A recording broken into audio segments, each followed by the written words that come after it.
ada juga ditegaskan bahwa pelarangan pernikahan antara perempuan muslimah dengan laki-laki non-muslim itu hanya di dalam buku-buku karangan para ulama, bukan dalam Al-Quran. Jadi Iya, memang tidak ada di nggak dalam ada. Al-Quran. Dalam Al-Quran tuh kita hanya dilarang ya, menikah dengan orang kafir. Dilarang menikah dengan orang musyrik. Sekarang pertanyaannya siapa yang disebut dengan kafir? Nah, kebanyakan kita tuh selalu punya apa ya, subjektif gitu. Kalau Islam itu pasti nggak kafir. Kalau Islam itu pasti nggak musyrik. Tunggu dulu, apa yang disebut dengan kafir?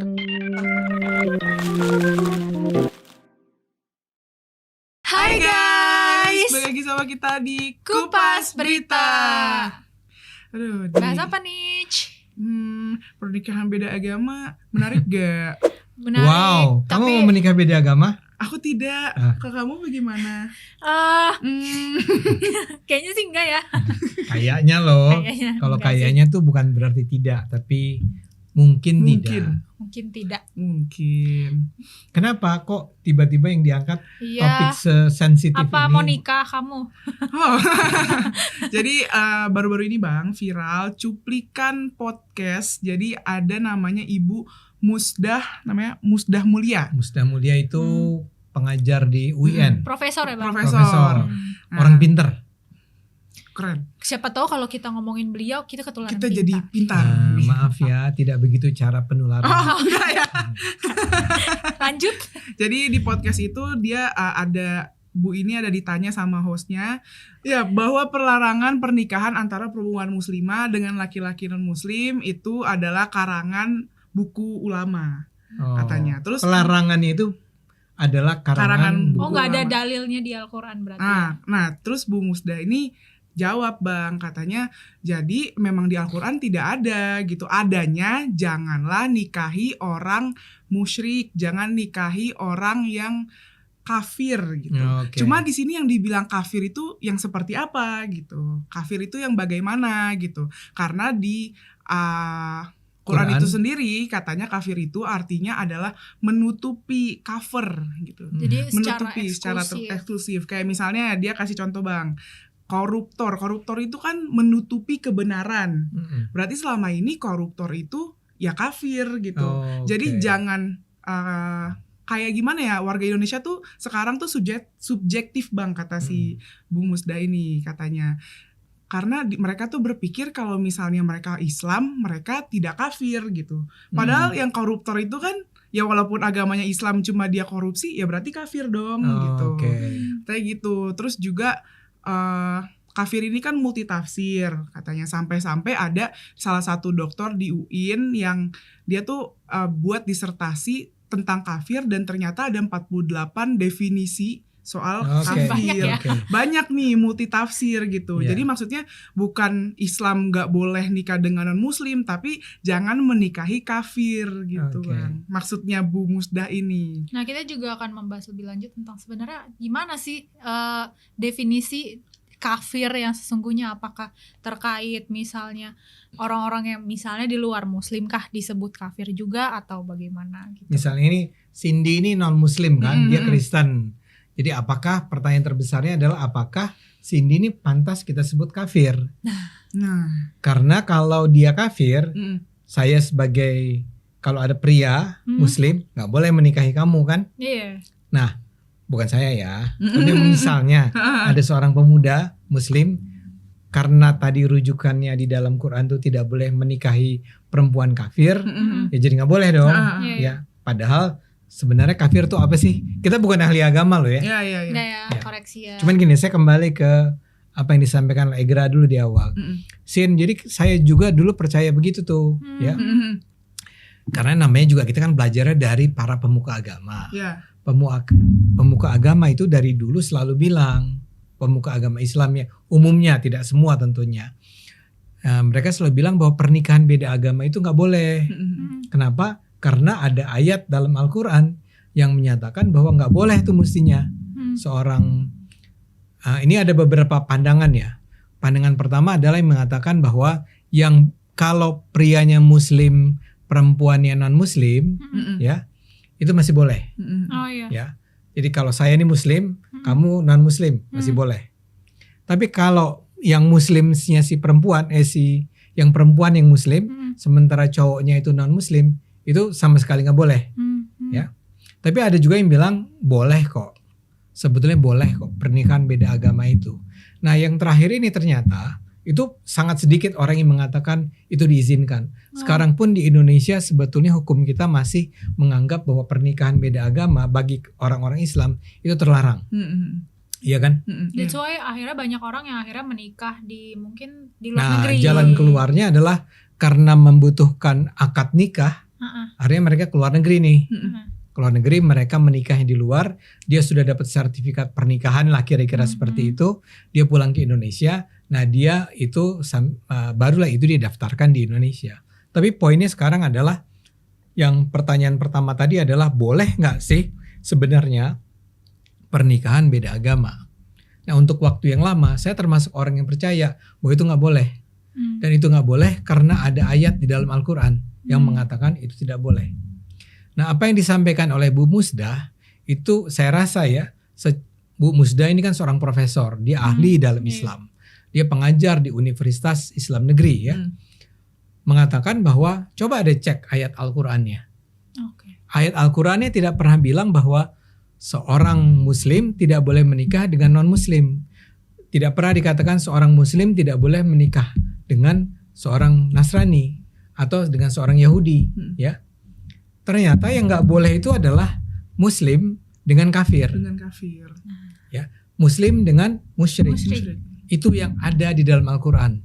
Nah, kalau para penonton ada yang nggak setuju, boleh cari ayatnya kalau gitu ya. Iya. Kita kan cuma lagi menyampaikan apa yang disampaikan Bu Musdah. Mungkin kalau penonton mau menyampaikan, ada kok ayatnya ya, silakan di drop di kolom komentar argumen Anda beserta ayat Al-Qurannya, oke? Kalau mau muncul di sini juga boleh. Muncul di sini ntar kita ajak berempat gitu. Berempat, ya. Anda bilang ini gak benar tuh Bu Musdah, ada nih ayatnya. Nah, tolong tunjukkan ya. Tapi kalau sekarang kita kembali pada penjelasan Bu Musdah. Jadi nggak ada tuh pernyataan tegas. Nah, sekarang pertanyaannya adalah kenapa ya nggak pernah dinyatakan secara tegas? Misalnya kalau Tuhan memang mau melarang pernikahan beda agama secara jelas, mestinya dia bilang dong, hei orang Islam, kamu tuh nggak boleh menikah sama seorang Nasrani. Kan Nasrani waktu itu udah ada di Arab. Kata Nasrani. Ya, orang-orang Nasrani udah ada, orang-orang Kristen tuh udah ada. Iya. Kalau orang Buddha nggak ada, orang Hindu nggak ada, Konghucu nggak ada. Jadi kalau Buddha, Konghucu dan Hindu nggak ada di Al-Quran, itu bisa dipahami karena dia belum ada. Ya, tapi kalau Nasrani, Kristen dan Yahudi di zaman Nabi hidup itu sudah ada. Jadi kalau benar-benar sebetulnya Tuhan sedang melarang orang Islam menikah dengan orang Kristen, ya dia bilang dong di dalam Al-Quran, ya bukan dengan menggunakan istilah kafir dan musyrik, oke? Nah sehingga karena itulah Bu Musdah bertanya balik tuh dalam podcast tersebut ya, emang kafir dan musyrik itu berarti atau apakah benar orang-orang non Muslim misalnya saja Kristen atau Yahudi atau Buddha atau Hindu itu adalah kafir dan musyrik? Dan saya cenderung setuju nih dengan penjelasan Bu Musdah. Yang dia bilang sebetulnya adalah apa tadi?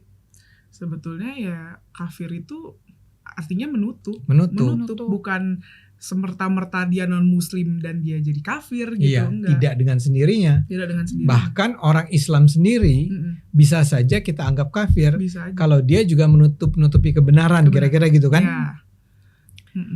Karena di beberapa yang aku baca Bang, memang arti kafir itu adalah menutup atau menolak ajaran Allah gitu, menolak Tuhan. Tapi secara garis besar kayak kafir itu adalah orang yang ibaratnya apa ya, menolak ajaran Tuhan gitu Bang. Dan aku tuh berpikir kayak, loh kalau misalkan Kristen nih, di Kristen terus kita non Kristen gitu ya, apakah dalam Kristen itu sendiri kita dibilang kafir? Kan enggak juga, karena kita taat dengan Tuhannya masing-masing gitu Bang. Iya. Dan kurang lebih kan sebetulnya Cindy juga mudah-mudahan setuju nih ya, ajaran Islam dan Kristen dan artinya Nasrani dan Yahudi barangkali kan kurang lebih sama. Ya enggak? Apakah kita boleh untuk memperkosa orang? Sama-sama nggak boleh. Boleh nggak kita mencuri? Nggak boleh. Bolehkah kita membiarkan masyarakat miskin kelaparan? Nggak boleh. Semua itu kan sama. Jadi yang disebut kafir adalah orang-orang yang berusaha menolak itu semua. Kita harus membiarkan terjadinya eksploitasi terhadap orang miskin. Kita harus mendukung adanya pembunuhan atau perkosaan bla bla bla, atau korupsi pakai istilah kamu. Itulah yang kafir. Nah, terhadap kafir itu dilarang untuk dinikahi. Karena memang benar kan, coba bayangin kalau kamu nikah punya sama pembunuh atau apa tadi, pemerkosa, nikah sama koruptor gitu kan. Nikah dengan koruptor. Iya, kaya sih dia. Cuman tapi duitnya haram gitu kan. Jangankan haram, mungkin ketangkep kayak sekarang kan kita berulang kali mendengar nih. Uang jin dimakan setan. Koruptor tertangkap. Nah, jadi saya senang nih bahwa ada podcast dengan Bu Musdah ini. Mudah-mudahan banyak yang mendengarnya. Dan kemudian orang mulai percaya. Saya sih bukan sedang mempromosikan pernikahan beda agama ya. Orang kalau tetap merasa bahwa nggak boleh, kamu memilih, kamu kan memilih tidak akan menikah dengan orang Islam ya. Maksudnya lebih baik menikah sama yang seagama ya udah. Kalaupun memang ada pikiran menikah sama yang beda agama juga ya udah gitu loh. Jadi ya udah tuh. Kalau dia ya udah. Enggak apa-apa, bercanda. Tapi maksud saya adalah kalau sampai kita melihat ada orang yang menikah beda agama, kita jangan langsung judge dia dengan mengatakan bahwa dia itu melanggar aturan Tuhan. Kafir nih. Kafir lagi. Murtad gitu kan. Musyrik. Oh enggak ya. Musyrik tidak. Musyrik. Nah, kalau di Kristen gimana, Beb? Kafir.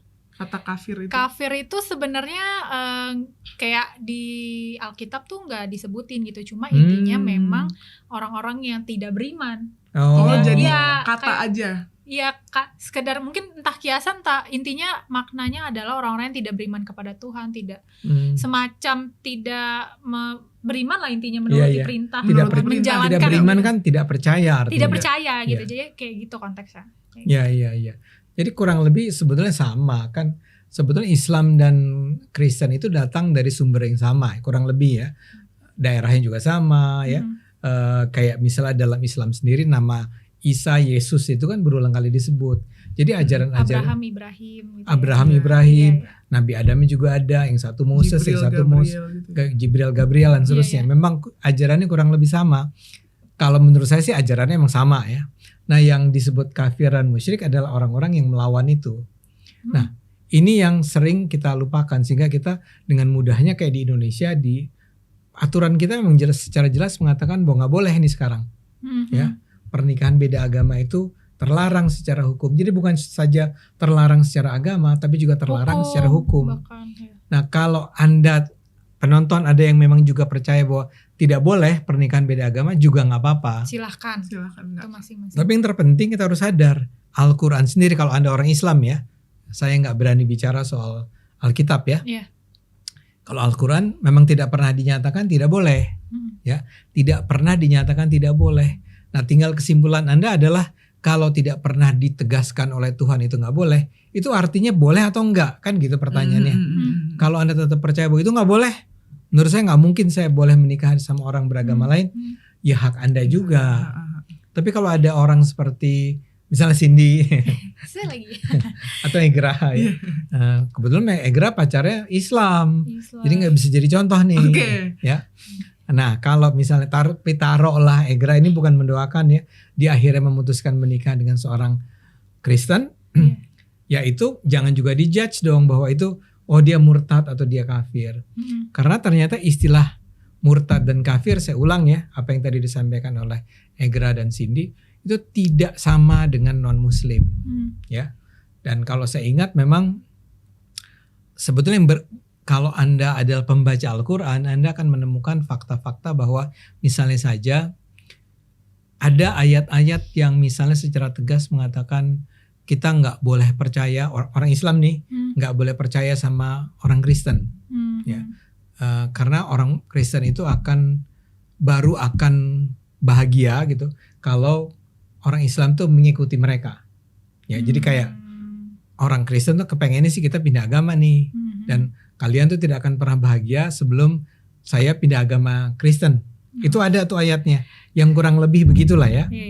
Tapi ada ayat juga yang lain yang bilang bahwa di antara orang-orang masyarakat yang ada, orang yang paling, saya lupa istilahnya ya, tapi orang yang paling bersih lah kira-kira ya, yang paling bisa dipercaya adalah Kristen. Jadi kan terkesan seperti bertolak belakang kan. Ya. Di satu sisi dibilang lo jangan percaya, tapi di sisi yang lain dia bilang juga mengakui bahwa ini orang-orang baik karena mereka juga beribadah, mereka juga membaca kitab suci dan seterusnya. Nah, kenapa isi kitab suci itu bisa bertentangan? Nah, ini memang harus diminta pendapatnya dari para ahli agama yang sesungguhnya. Tapi dari apa yang saya pelajari, apa yang saya dengar adalah karena setiap ayat tuh punya konteks, Kayak interpretasinya beda-beda ya. Sehingga interpretasinya akan berbeda-beda antara satu ayat dengan ayat yang lain. Jadi suatu kali yang disebut sebagai kamu jangan percaya sama orang Kristen karena orang Kristen itu selalu ingin agar kamu pindah agama gitu ya. Itu konteksnya adalah ketika dia mengingatkan ada orang-orang Kristen yang seperti itu. Tapi di kali lain ketemu sama orang-orang Islam orang-orang Kristen yang sangat bisa dipercaya justru, yang sangat baik, yang juga beribadah dengan sama baiknya dengan orang Islam. Maka dikatakan bahwa di antara kalangan yang ada tuh yang paling bisa dipercaya adalah orang-orang Kristen. Nah, dengan kata lain kesimpulannya saya mau bilang begini, di dalam Al-Quran itu kita tuh nggak bisa sepenuhnya hanya melihat ada satu ayat terus kita ambil kesimpulan yang menggeneralisasi. Nah, contoh yang tadi itu, ya, soal apa? Soal nikah itu, yang jelas-jelas diingatkan adalah jangan pernah menikah dengan orang jahat, kira-kira gitulah. Karena saking mungkin kafir tuh konteksnya sebenarnya sempit gitu ya, padahal aslinya ya luas, yang tadi Egra bilang ada 48 arti definisinya. Itu nggak cuma dalam konteks menikah beda agama aja Bang, karena mungkin para penonton tahu Gus Miftah itu jadi beliau ini pernah dikatain kafir tahun 2021 karena beliau ini menghadiri dan memberikan sambutan yang berisi pesan nasihat persatuan di peresmian Gereja Bethel Indonesia atau GBI Amanat Agung Penjaringan Jakarta Utara. Wow, keren. Dan Gus Miftah ini nih kayak dituding sama netizen, bahkan ada beberapa ustadz juga yang tidak ini saya sebutkan itu kayak merespon kayak ngapain sih lu datang, lu kan Gus gitu gelarnya, ngapain sampai datang ke gereja ngasih sambutan gitu. Dan orang nih salah paham, padahal kata Gus Miftah beliau di situ cuman ngasih kata sambutan dan berharap ya bahkan memberikan pesan toleransi gitu loh Bang, kayak gitu. Jadi sampai menurut aku sampai di sini tuh ada di tahapan orang-orang yang kayak masuk gereja atau masuk tempat ibadah orang lain aja lu dikatain kafir gitu. Enggak ngucapin selamat Natal aja selamat Natal aja kafir. Gitu. Masuk ke tempat ibadah Kristen gereja kafir. Mengucapkan selamat Natal kafir. Tiup lilin pas lagi ulang tahun kafir. Dengerin musik kafir. Nah itu Halloween kafir. Dan juga ada salah satu ustadz yang mungkin nanti akan kita bicarakan di balik layar. Itu beliau merespon soal ada jadi film namanya The Santri Bang, dan di situ The Santri ya, mungkin kalau salah mohon maaf koreksi. Pokoknya kalau nggak salah judulnya The Santri, di mana ada salah satu adegan para santrinya ini semacam bawa tumpeng dan memberikan tumpeng itu ke gereja gitu, tapi sampai masuk ke gerejanya untuk mungkin sekedar selamat ya gitu, kayak gitu. Dan itu dikomentarin sama salah satu ustadz yang katanya kafir, masa masuk ke gereja buat ngasih ini doang ucapan selamat, ngapain kayak gitu. Gitu. Nah, jadi ini konteks kafir tuh bisa sampai seluas itu, nggak cuma soal nikah beda agama. Jadi kalau kita kembali ke ayat yang tadi kita bicarakan, soal praktek nikah beda agama, si santri-santri itu masuk dalam kategori kafir kan. Jadi dia tidak boleh dinikahi juga. Boleh dinikahi juga akhirnya ya. Mantap. Saking sempitnya makna definisi soal kafir. Ya, tapi mudah-mudahan nih dengan adanya diskusi ini dan tentu saja dengan adanya podcastnya Bu Musda itu, sekarang orang mulai terbuka matanya nih bahwa sebenarnya pernikahan beda agama adalah sesuatu yang tidak perlu diharamkan. Walaupun saya ulangnya, kalau Anda tetap tidak percaya, Anda tetap tidak mendukungnya juga nggak apa-apa. Tapi yang jelas Anda harus tahu ya, itu tidak datang dari Al-Quran, karena Al-Quran tidak pernah bilang bahwa seorang Muslim tidak boleh menikah dengan seorang Kristen misalnya. Itu datangnya dari interpretasi. Yang ingat tadi interpretasinya ada 40 ya. Jadi gitu. Jadi mudah-mudahan sekarang, tapi mudah-mudahan orang bisa menjadi lebih terbuka matanya. Tapi memang ada satu masalah di Indonesia ini. Saya pikir undang-undang perkawinannya juga harus diubah. Karena di sana tetap ada ayat yang menurut interpretasi Mahkamah Konstitusi itu adalah sesuatu yang melarang pernikahan beda agama. Mungkin kita berharap ya MK tolong lebih terbuka matanya ya bahwa sebetulnya nggak ada kok larangan dalam Islam tentang pernikahan beda agama.